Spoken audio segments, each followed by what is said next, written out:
जेव्हा कधी निवडणुका होतील तेव्हा होतील किंवा आपण जर होऊ देऊ तर होतील आणि जोपर्यंत ज्या बोगस मतदार याद्या आहेत त्या शुद्ध होत नाहीत किंवा त्याच्यामध्ये जी बोगस नावं आहेत ती काढली जात नाहीत आणि सर्व पक्षांचं जोपर्यंत समाधान होत नाही तोपर्यंत महाराष्ट्रामध्ये स्थानिक स्वराज्य संस्थांच्या निवडणुका आहे त्या घेऊन दाखवा असा स्पष्ट आणि थेट इशारा जे मनसेचे अध्यक्ष आहेत माननीय रावसाहेब ठाकरे यांनी आज जे आपला पदाधिकाऱ्यांचा जो मेळावा घेतला त्यामध्ये त्यांनी दिलेला आहे। आणि त्या ठिकाणी मेळाव्यामध्ये माननीय राज ठाकरे त्या ठिकाणी त्यांनी वेगवेगळ्या जे आपल्या जे काही मुद्दे आहेत ते त्या ठिकाणी त्यांनी मांडलेले आहेत आणि व्हिडिओ त्यांनी त्या ठिकाणी लावले तो व्हिडिओ ते सुद्धा त्यांनी त्या ठिकाणी व्हिडिओ दाखवले आणि त्यामधून सुद्धा जे आजच्या सत्तामध्ये जे बसलेले आहेत ते ज्यावेळेस विरोधक होते त्यावेळेस त्यांची भूमिका काय होती आणि आज त्यांची भूमिका काय आहे हे सुद्धा त्यांनी स्पष्टपणे सांगण्याचा प्रयत्न केला। त्या ठिकाणी त्या मेळाव्यामध्ये माननीय राज ठाकरे काय म्हणाले ते तुम्ही ऐका। जमलेल्या माझ्या सर्व पदाधिकारी बांधवांनो आणि भगिनींनो,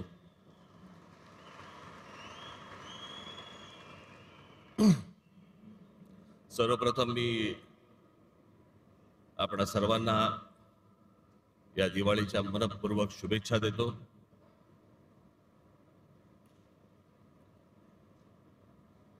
बरोबर दिवाळीच्या जरा मध्यात, आज तसं काही नव्हतं, त्याच्यामुळे आज हा मेळावा इथे घेण्यात आला।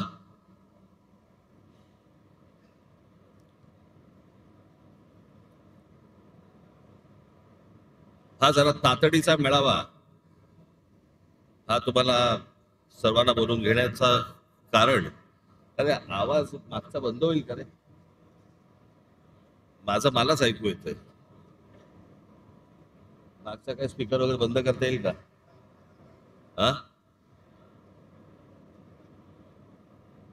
मागचा करते कोण आहे तिकडे? केला? तुम्हाला येतं ना ऐकू?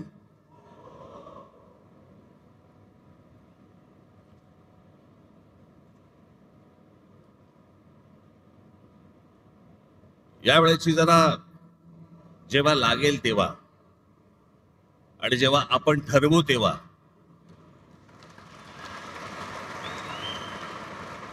निवडणूक लागेल,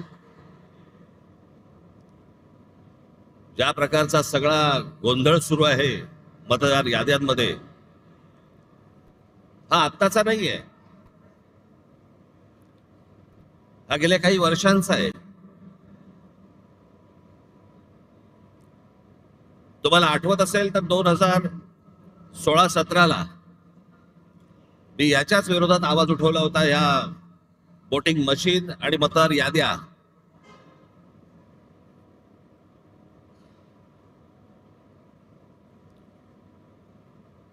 त्यावेळेला आपल्या MIG क्लब मध्ये तिकडे पत्रकार परिषद पण झाली होती, सगळ्या पक्षाचे सगळे लोक पण तिकडे आले होते,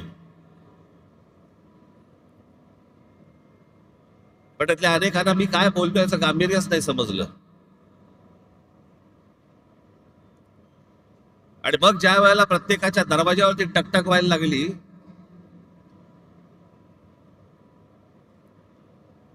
त्यावेळेला कळून चुकलं की काय प्रकार सुरू आहेत ते निवडणुकीचे।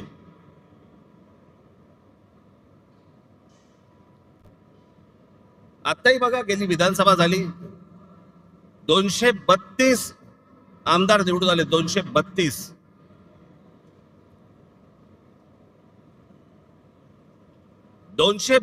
आमदार, एवढे प्रचंड यश मिळाल्यानंतर देखील महाराष्ट्रामध्ये सन्नाटा होता।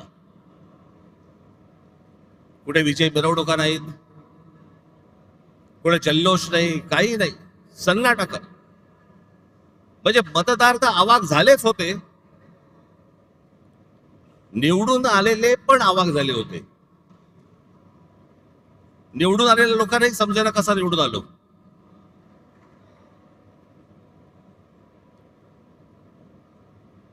आणि मग सगळ्यांनाच कळलं की कशा प्रकारच्या निवडणुका चालल्यात या देशामध्ये, कशा प्रकारचे विजय प्राप्त होत आहेत, कशा प्रकारचं यश मिळत आहे।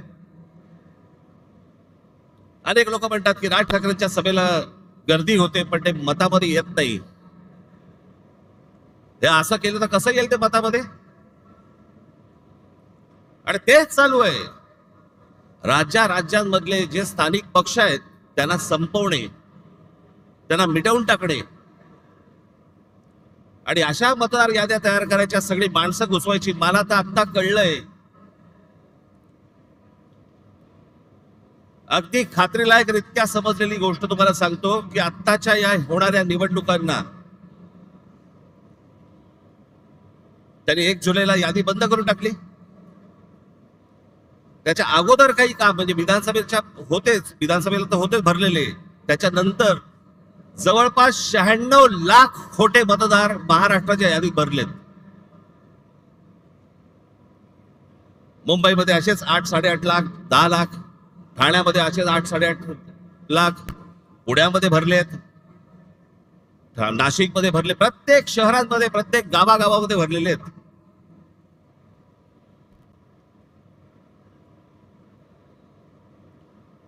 अशा निवडणुका होणार आपल्या देशात.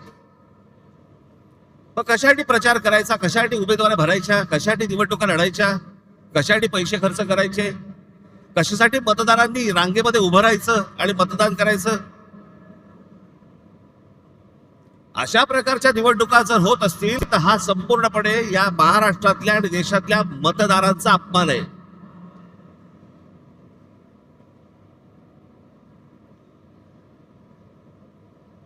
तुम्ही मत द्या, नाही तर नका देऊ. मॅच फिक्सिंग झालेलं आहे, मॅच सेट आहे.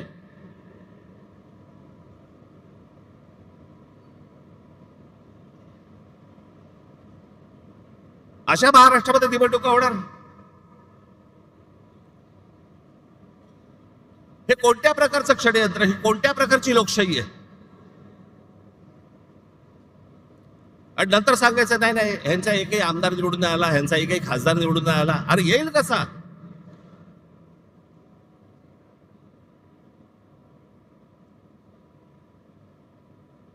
जर मतदार याद्यांमध्ये तुमची गणितच जर समजा सगळी सेट करून ठेवणार असाल, तुम्ही मतदान करा, नाही तर नका करू.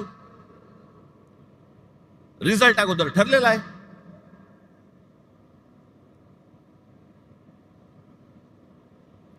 आणि आम्ही जे निवडणूक आयोगावरती बोलतोय, निवडणूक आयोगाला ह्या याद्या सुधारा म्हणून सांगतोय, मला समजत नाही सत्ताधारी पक्षाचे लोक का चिडतायत. लागतंय ना कुठेतरी.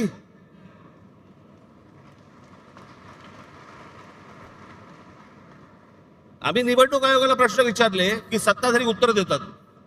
तुम्हाला कोणी विचारलं?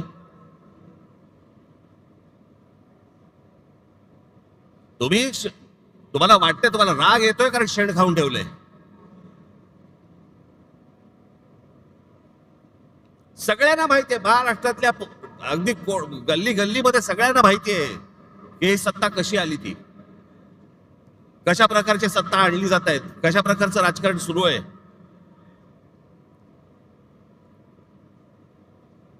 बरं, हीच माणसं ज्यावेळेला विरोधी पक्षामध्ये होती त्यावेळेला आता जे मी बोलतोय तेच गोष्ट बोलत होते. सत्तेमध्ये ज्यावेळेला वेगळे असतात आणि ही आता सत्तेतले ज्यावेळेला विरोधी पक्षामध्ये होते त्यावेळेला काय बोलले? माझ्याकडे एक नरेंद्र मोदींचं माझ्याकडे एक भाषण आहे आसाम मधलं, त्याच्या भाषणाची शेवटची जी 10 सेकंद 15 सेकंद आहेत ना, ते नीट ऐका. लावा. मैं आज सार्वजनिक रूप से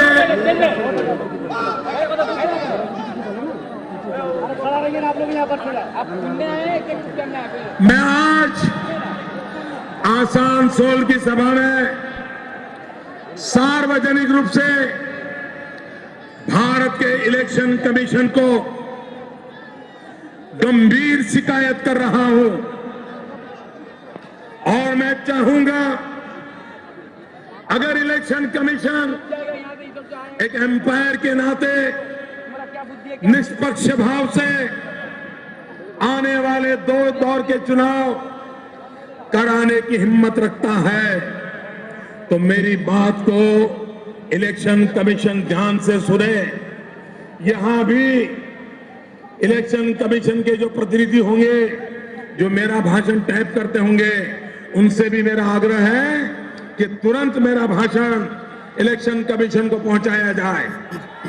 इलेक्शन कमीशन अगर गुजरात में शांति से चुनाव होता है वो कोई इलेक्शन कमीशन की क्रेडिट में नहीं जाता है। अगर महाराष्ट्र में गुजरात शांति से चुनाव होता है क्रेडिट इलेक्शन कमीशन को नहीं जाती है।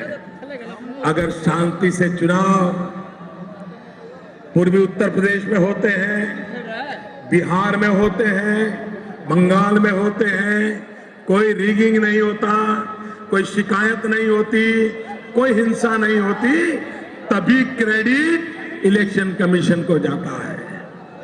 और मैं गंभीर आरोप लगा रहा हूं, आप इन इलाकों के इलेक्शन में रिगिंग रोकने में विफल गए हैं, हिंसा रोकने में विफल गए हो, झूठे मुकदमे हमारे बाबुल पे लगाए जा रहे हैं। इलेक्शन कमीशन का काम है नागरिकों को प्रोटेक्ट करना।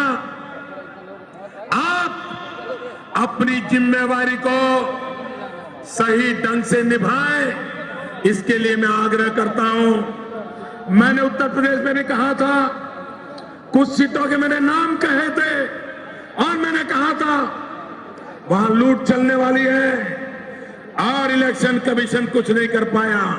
आज मैं दोबारा कह रहा हूं, इन इलाकों में, बंगाल में, बिहार में, पूर्वी उत्तर प्रदेश में यही होने वाला है।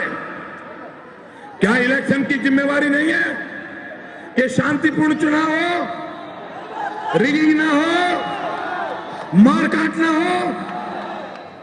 इतना सारा खर्चा हो रहा है, पूरा देश का मशीन आपके हाथ में है, प्रधानमंत्री से भी आपके पास इतने ज्यादा हक है, तो आप करते क्यों नहीं हो? क्या इरादा है आपका?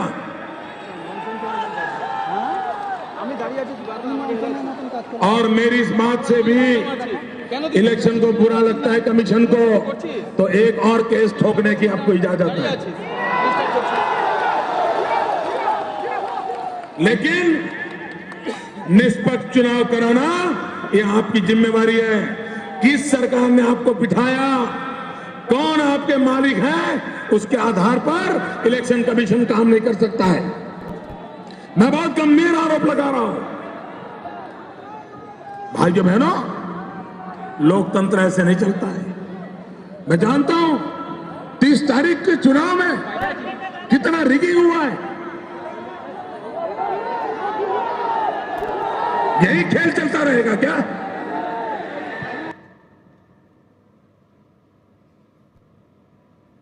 मी काय वेगळं बोलतोय? त्यावेळेला ते गुजरातचे मुख्यमंत्री होते, त्यावेळेचं त्यांचं भाषण आहे. आज ते स्वतः पंतप्रधान आहेत. आम्ही काय वेगळं बोलतोय? की सत्ताधाऱ्यांचे, या निवडणूक आयोगाला आम्ही पण तेच सांगतोय, तुम्ही सत्ताधाऱ्यांचे गुलाम नाही आहात.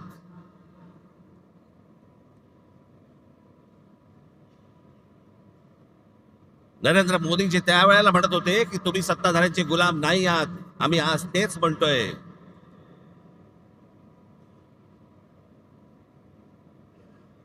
आणि ह्याची हिंमत पर्यंत कुठपर्यंत गेली आता इथे महाराष्ट्रामध्ये? सत्ताधारी पक्षाचा आमदार स्वतः सांगतो की मी माझ्या निवडणुकीला 20,000 मतं बाहेरून आणली. जाहीररित्या भाषणामध्ये बोलतो. पैठणचे आमदार आहेत भुमरे म्हणून, त्या दिवशी त्यांनी भाषण केलं, त्या भाषणामध्ये त्यांनी सांगितलं. मग शिंदेनी त्याला काहीतरी डोळा मारला का काहीतरी केलं की दाढीवरनं हात फिरवला. मग लगेच तो बोलला, नाही नाही, जे बाहेर गेले होते, स्थलांतरित होते, त्यांना मी आणलं. बघा, तुम्ही तुमचंच बघा. आमदार विलास बापू भुमरे यांनी भाषणामध्ये बोलताना त्यांनी विधानसभा निवडणुकीत 20,000 मतदार हे बाहेरून आणले असं सांगितलं. मात्र शिंदे यांनी इशारा करताच विलास भुमरेंनी सारवासारव केली. मतदान बाहेरून आणलं म्हणजेच स्थलांतरित मतदार होते, त्यांना मतदान करण्यासाठी विधानसभेच्या वेळी आणलं असा खुलासा किंवा सारवासारव त्यांनी केली. त्यानंतर सभागृहामध्ये एकच हशा पिकला.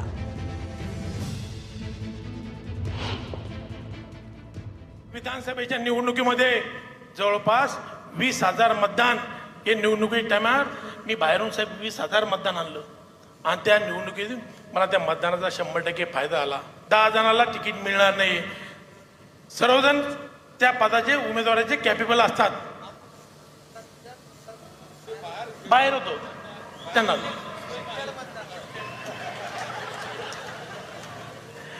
माझ्या मतदारसंघातलं 20,000 मतदान हे बाहेर स्थलांतरित झाले होते. त्या लोकांना मी मतदानाच्या दिवशी घेऊन आलो साहेब.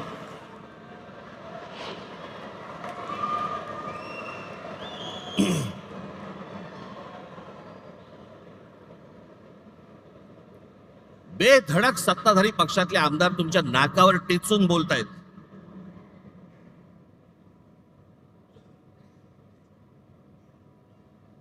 महाराष्ट्रातल्या सगळ्या मतदारांचा अपमान हे भर व्यासपीठावरती करतायत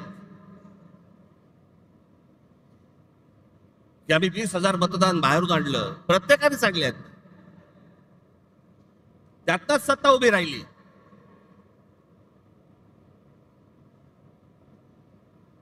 ही त्यांचीच माणसं बोलतायत.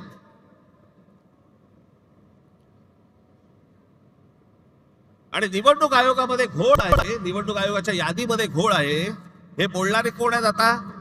आम्ही तर आहोत.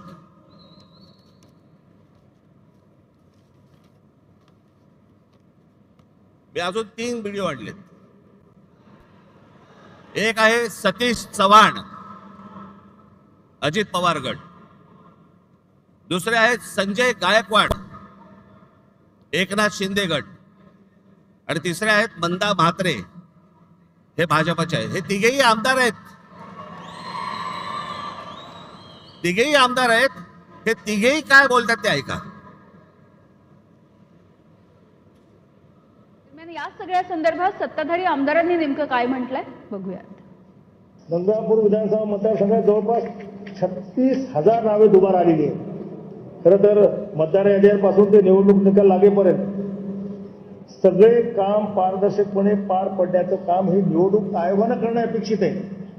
त्यांच्या डिप्टीला महसूल खात्याची मशिनरी असते, परंतु ही दुबार नावे शोधण्याचं काम हे राजकीय पक्षाचे कार्यकर्ते करू लागले. विशेषतः रांजणगाव शेणकुंडी सारख्या वसाहतीमध्ये मोठ्या संख्येने मतदानाची दुबार नावे आहेत. मयत झालेल्या एक प्रसिद्ध व्यक्ती आहे, माजी पंचायत समिती सदस्य गंगापूर. मयत होऊन 13 वर्षे झाले. नाव आहे लोकरे रघुनाथ रखमाजी. अजूनही नाव मतदार यादीत आहे. असे हजारो मयतांचे नाव या मतदार यादीत आहेत. आगामी बुलढाण्यामध्ये जवळपास कलेक्टर साहेबांना 4,000 डबलची नावं ही बोगस असल्याचं आम्ही कळवलेलं आहे, लेखी कळवलं आहे. काल महाराष्ट्र राज्याचे निवडणूक आयोग दिनेश वाघोले साहेबांना मी फोन केला. ही अशा प्रकारची बोगस नावं आहे आणि काही 30-30 वर्षापासूनचे लोक इथे राहून गेलेत, अधिकारी राहून गेलेत. त्यांची देखील नावं तशीच आहेत आणि मृत्यू झालेले देखील. हा आकडा जिल्ह्यात जर विचार केला तर लाखापेक्षा अधिक हा आकडा आहे. आणि निवडणूक आयोग म्हणतो नाव काढू नका. अरे ही जी डबल नाव ही तुम्ही काय काढत नाही? असा कोणता या भारताचा कायदा आहे, कोणतं संविधान असतं की असे बोगस नावं तुम्ही कायम ठेवता? मृत्यू पावलेल्यांची नावं तुम्ही टाकत नाही. 25 जुलैला तुम्ही सांगितलं की नाव काढू पण नका पण टाकू नका. कालपर्यंत जे मुलं तरुण झाले, वयात आले, ज्यांना मतदानाचा अधिकार प्राप्त झाला, तुम्ही त्यांचा अधिकार हिसकून घेत नाहीये का? गेले 15-20 वर्ष जवळजवळ मी सातत्याने ही दुबार नावं असतील किंवा बोगस नावं असतील यासाठी मी कलेक्टर असतील, निवडणूक अधिकारी असतील यांच्याकडे प्रयत्न करत होते. ही ठराविक लोक असतात, ही पैसे घेऊन नोंदणी तर करतात आणि लोक इकडनं तिकडनं गावाकडनं आणून सकाळ सकाळ ते मतदान करूनही ते जातात. त्यामुळे उमेदवाराला त्याचा फटका बसू शकतो. हे सत्ताधारी पक्षाचे आमदार आहेत बरं का. आणि सत्ताधारी पक्षाचे आमदार असून देखील हे सांगतायत की बोगस मतदार भरलेले आहेत याद्यांमध्ये.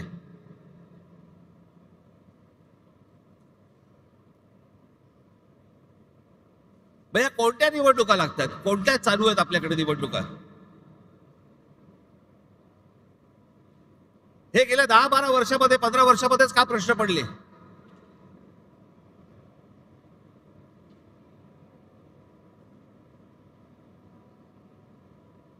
जी लोक आपले भाबडेपणाने मतदान करतायत, सकाळपासून उन्हातानामध्ये रांगेमध्ये उभे राहतायत, त्यांच्या मताला जर काही किंमत नसेल आणि अशाच प्रकारे जर समजा तुम्हाला आकडेवारी जुळवून जर समजा सत्ता मिळवायची असेल, कशासाठी निवडणुका करायच्यात? आणि आता पण ह्या ज्या सगळ्या चालू आहेत, आता याच्यावरती मतदारांच्या प्रतिक्रिया काय आहेत?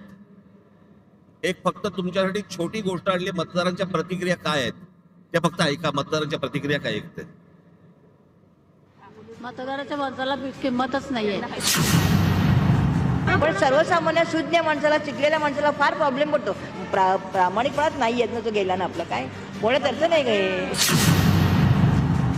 जे पहिलं डुप्लिकेट मतदान आहे डबल, ते पहिलं बंद झालं पाहिजे.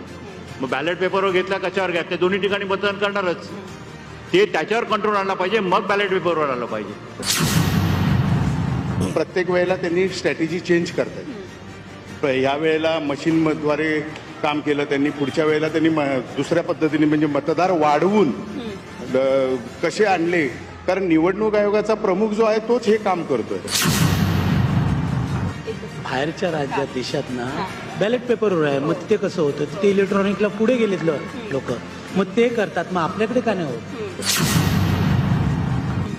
म्हणजे तुमचं एका घरामध्ये 36 18 मतं कुठून येतात?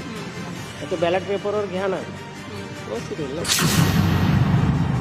बॅलेट पेपरवर घेतल्यानंतर कसं आहे, थोडक्यात ते पारदर्शकता निवडणुका होतील असं मला वाटतं. आणि ती विरोधकाची मागणी अगदी योग्यच आहे आणि जनतेने, मतदारांनी पण त्या विरोधकांना साथ दिली पाहिजे असं मला वाटतं. ईव्हीएमचा लोकांवरचा विश्वास राहिलेला नाही.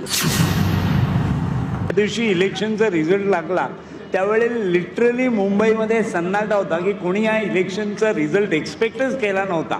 आणि हे फक्त मॅनिप्युलेशन्स करूनच पॉसिबल झालेलं आहे. मला वाटतं की पहिले जो काही घोळ आहे मतदार यादीत, तो सगळा घोळ निस्तरून त्याच्यानंतर भले 1 वर्ष लागलं तरी चालेल, पण सगळ्या मतदार याद्या क्लिअर करूनच नंतरच इलेक्शन झालं पाहिजे.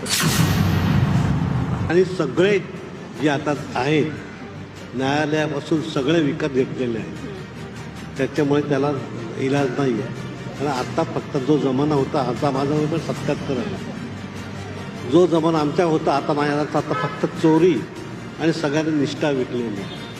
बॅलेट पेपरवरती मी सांगितलं की नाही, बॅलेट पेपरवरतीच हवं तरच हा घोळ होऊ शकतो, नाही तर शक्य नाही.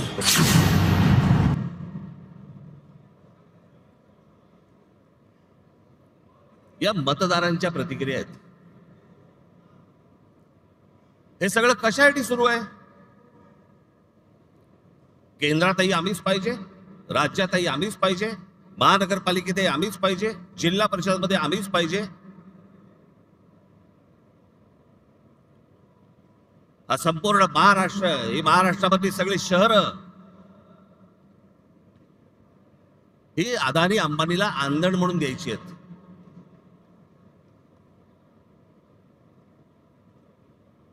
मी मागे तुम्हाला सांगितलं होतं, त्या आपल्या मीरा भाईंदरच्या माझ्या सभेमध्ये मी सांगितलं होतं की काय चालू आहे आता यांचं.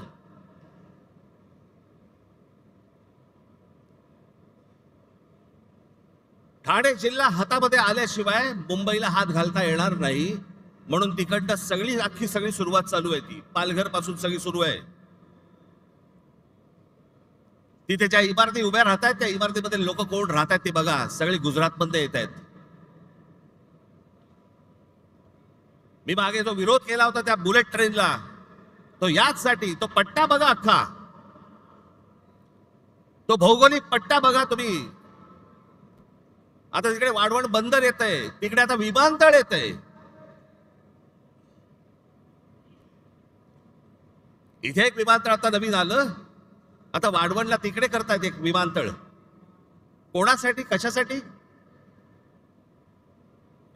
मला यांचा कळलेला जो प्लान आहे ना, आज हे 100% सगळे सांगणार आहेत नाही म्हणून, असं होणार नाही, आम्ही होऊ देणार नाही, करणार नाही वगैरे सगळे सत्ताधारी सांगतील, पण यांचा प्लान काय तो लक्षात ठेवा.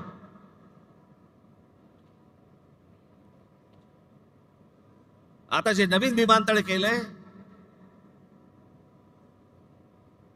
हे आता आपलं जे सांताक्रूजचं विमानतळ आहे, छत्रपती शिवाजी महाराज विमानतळ,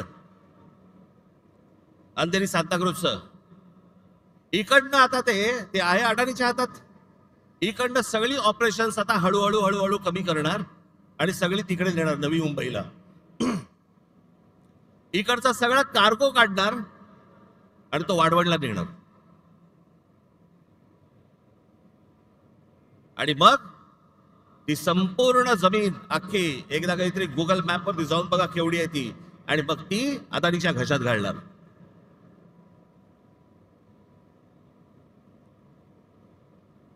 जेवढा जेवढा म्हणून तुमचं अस्तित्व आहे सगळं हे मिटवायला येत आहेत.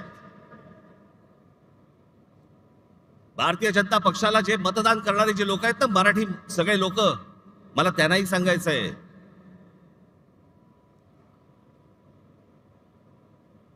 हा अदानी अंबानीचा ह्या सर्व लोकांचा ज्यावेळेला गुजरातचा वरवंटा ज्यावेळेला महाराष्ट्रावरती फिरेल ना, त्यावेळेला ते तुम्हाला बघणार नाहीये, तुम्हाला पण त्या वरवंट्याखाली मराठी म्हणूनच घेणार.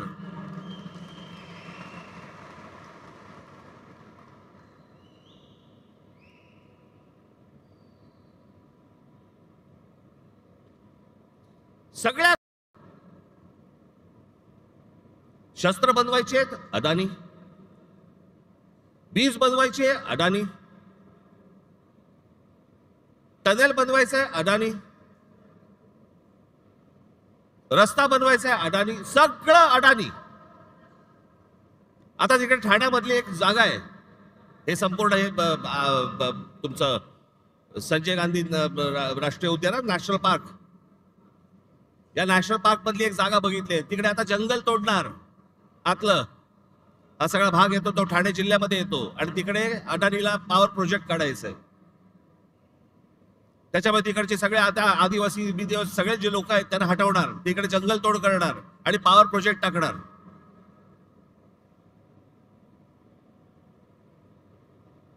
इथे पुढे ते अलिबाग, हे जे रस्ते होत आहेत ना, एवढं लक्षात ठेवा, मी प्रगतीच्या आड येणारा माणूस नाही,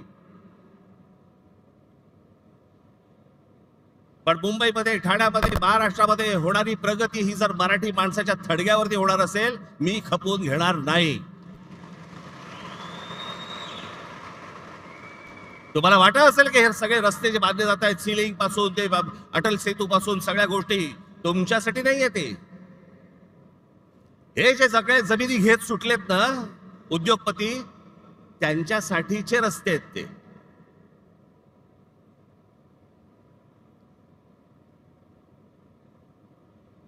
सगळ्या गोष्टींमध्ये हात घाला, नजर पडेल ते पाहिजे मला, जिथे नजर पडेल हे मला पाहिजे, हे मला पाहिजे, हे मला पाहिजे. आणि आमच्याकडे कुंपणच शेत खात आहे, आमचीच मराठी माणसं यांना जमिनी मिळवून देत आहेत.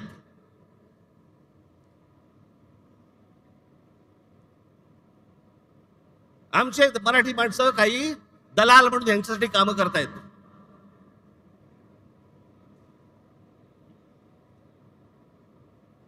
केंद्र तर आहेच हातामध्ये, राज्य तर आहेच हातामध्ये. उद्या जिल्हा परिषदा आणि महानगरपालिका जर समजा हातामध्ये आल्या, रानच मोकळं.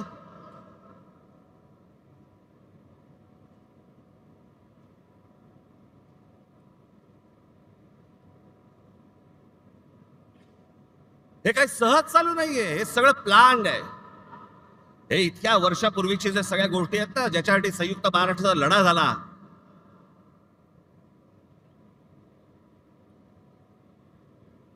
ही गुजरातला मुंबई हवी होती आणि महाराष्ट्राला मुंबई देऊ नका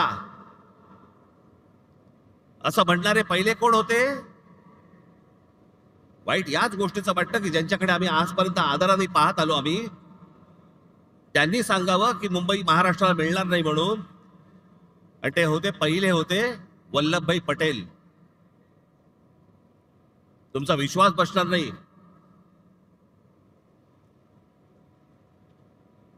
आचार्य यात्रांची पुस्तकं वाचा, मग तुम्हाला समजेल, सगळ्या गोष्टी समजतील. त्याला पहिला विरोध कोणी केला होता?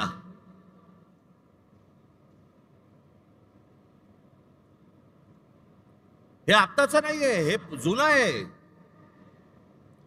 हे आत्ता फक्त सगळ्यांच्या सहाय्याने ते करत येत आहेत आणि त्याच्यासाठी बोगस मतदार भरले जात आहेत, जेणेकरून ह्याच्यातनं सगळे खासदार आमचे, आमदार आमचे, जिल्हा परिषदा आमच्या, महानगरपालिका आमच्या, नगरपालिका आमच्या, सगळे एकदा हातामध्ये आलं तुम्ही काय करणार आहात? नंतर काय करू शकता तुम्ही? नंतर काही नाही. एकदा हाताबंद गेलं, जमीन एकदा हाताबंद गेली परत येत नाही. आणि जमीन हेच तुमचं अस्तित्व आहे. ते एकदा हाताबंद गेलं, त्याच्यासाठीची ही सगळी रचना आहे. माझ्या महाराष्ट्रातल्या सगळ्या मतदारांना माझी विनंती आहे, सतर्क रहा.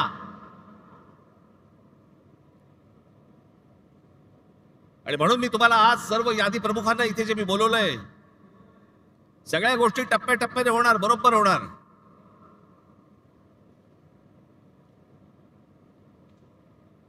मी ज्या सर्व संपूर्ण यादी प्रमुखांना बोलवलंय, मुंबईचे आहेत, ठाण्याचे आहेत, कल्याण डोंबिवलीचे आहेत, नवी मुंबईचे आहेत, मीरा भाईंदरचे आहेत. घराघरामध्ये जा. माझी मतदारांनाही माझी विनंती आहे की आमचे लोक ज्यावेळेला येतील, इतर सहयोगी पक्षांचे पण लोक ज्यावेळेला येतील, त्यांना सहकार्य करा. एका घरामध्ये 800 माणसं भरली जात आहेत, नावं दिली जात आहेत. 700 माणसं, 800 माणसं, 1000 माणसं, 500 माणसं जे मतदार नाही आहेत, पण अशी सगळी खोटी नावं भरून हे निवडणुकांना सामोरं जायचं म्हणतायत.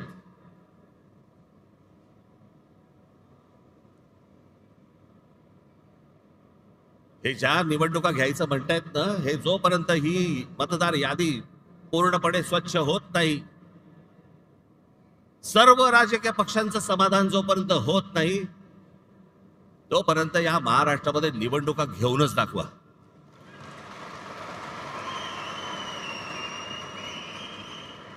या महाराष्ट्रातल्या निवडणुका शांततेने पार पाडायच्या असतील, पहिली ती मतदार यादी स्वच्छ करा. जो मतदार आहे त्याचा आदर करा. जो खरा मतदार आहे त्याला मतदान करू द्यात.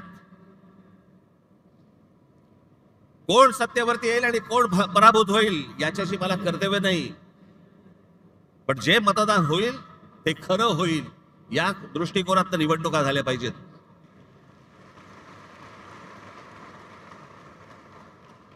त्याच्यामुळे आता सर्व माझ्या यादी प्रमुख जे आहेत, माझे शाखाध्यक्ष आहेत, उपशाखाध्यक्ष आहेत, माझे गटाध्यक्ष आहेत, यादी प्रमुख आहेत, प्रत्येक ठिकाणी कोण कोण राहत आहेत, किती किती माणसं राहत आहेत, कोण कोण मतदार आहेत, तपासायला सुरुवात करा.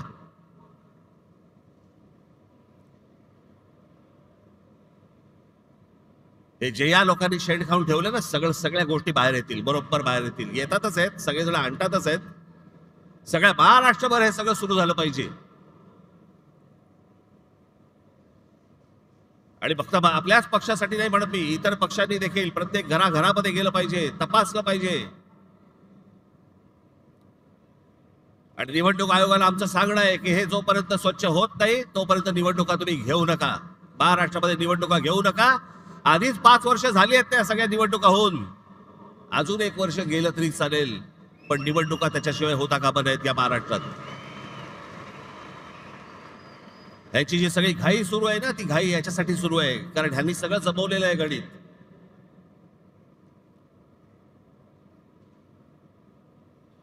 पुढे या सगळ्या गोष्टींचं पुढे कसं कसं जायचंय, कुठे कुठे जायचंय, ह्याचे प्रत्येकाचे टप्पे ठरलेले आहेत, योग्य वेळी सांगणार. पण आज 3 वाजता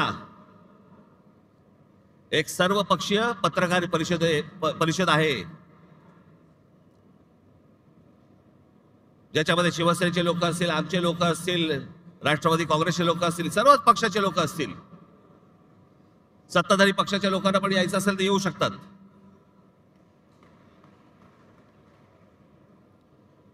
आणि पुढचा कार्यक्रम काय आहे हे आज 3 वाजता तुम्हाला सांगण्यात येईल.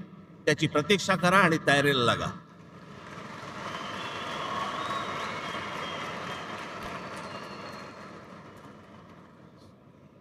जिथे जिथे तुम्हाला शक्य होईल तिथे इथे सगळ्या गोष्टींची तयारीला लागा तुम्ही. हे तुम्हाला आज 3 वाजता तुम्हाला समजेल. ही पत्रकार परिषद होईल त्यावेळेला. पण आज तुम्ही इकडे जण आलाय, मला फक्त आपल्याला एवढंच सांगायचं आहे की कशासाठी काय चालू आहे षडयंत्र ते सर्वांनी ओळखा आणि मतदार याद्यांवरती जोरात कामाला लागा एवढंच सांगण्यासाठी म्हणून मी आज आपल्या सर्वांसमोर मी इथे आलोय. जाताना सर्वजण नीट जा आणि घराघरापर्यंत नागरिकांपर्यंत प्रत्येकाकडे पोचा. ज्याला जाल त्याला नम्रपणे जा, शांतपणे जा, त्यांची विचारपूस करा आणि सगळ्या गोष्टी या तुम्ही तुमच्याकडे कागदावरती लिहून काढल्या पाहिजेत. एवढंच सांगण्यासाठी म्हणून मी आज आलो. दिवाळीच्या मध्यात तुम्हाला बोलवलं त्याबद्दल दिलगिरी, परंतु आपण आलात त्याबद्दल मी आपला सर्वांचे आभार मानतो. धन्यवाद. जय हिंद, जय महाराष्ट्र.